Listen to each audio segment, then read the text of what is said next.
Bonjour, aujourd'hui on va faire une tarte aux pommes fine, caramélisée, donc un classique de la cuisine française un peu revisité. On va commencer de manière traditionnelle par éplucher les pommes. Moi alors je prends de la Granny Smith parce que c'est une pomme qui est assez ferme et acide.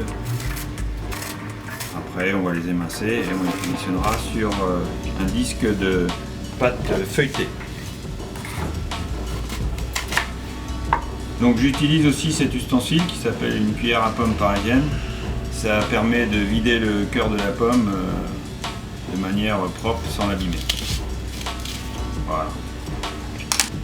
Donc on va émincer les pommes de manière très fine.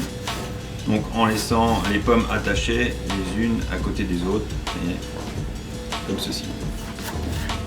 Comme ça, ce sera plus facile de les positionner sur la tarte. Pour la réalisation de cette tarte fine à la pâte feuilletée, vous pouvez très bien la faire si vous en avez les compétences, sinon vous pouvez aussi l'acheter dans le commerce, ça fonctionne très bien. Surtout il faut prendre une pâte feuilletée au beurre parce que c'est bien plus croustillant et surtout bien meilleur. Pour éviter que la pâte gonfle, on va la piquer, donc sur toute sa surface, comme ça va éviter que ça gonfle trop. Pour cuire la tarte aux pommes, il va falloir que vous achetiez du papier cuisson, ça se trouve partout dans tout bon commerce. Et maintenant on va positionner les pommes. Donc les pommes seront positionnées non pas avec la petite pointe sur le côté, mais sur l'arrondi, de façon à ce qu'on ait un bel arrondi de pommes et que le petite pointe ne brûle pas. Voilà. Et pas comme ça, comme ça. La pointe vers l'intérieur. On va faire une rosace.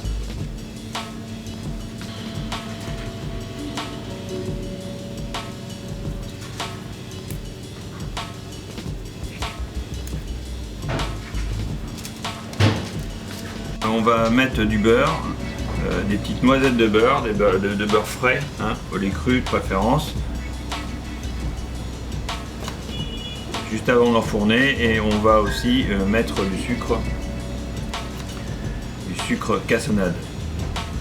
N'hésitez pas à être généreux en beurre, c'est ce qui va apporter la caramélisation de la tarte et avec le sucre évidemment.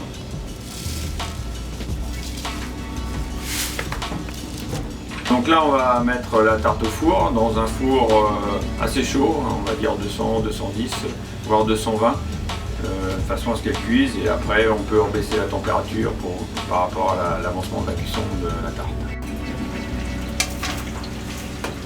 Cette tarte, je vous conseille aussi de la faire à la figue.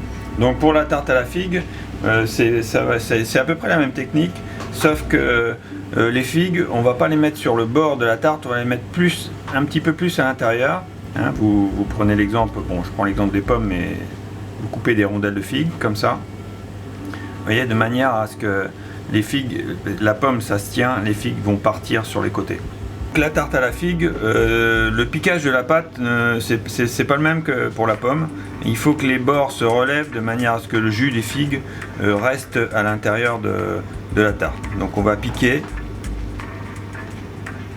voilà, 1 cm avant le bord, comme ceci, de façon à ce que les bords gonflent et gardent le jus de la figue à l'intérieur.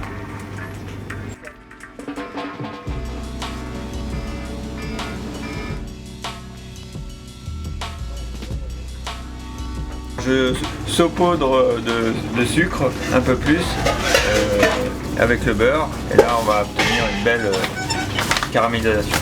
La tarte est à présent terminée. Vous voyez, la caramélisation est faite. Il n'y a plus qu'à la servir. Donc une assiette. Voilà.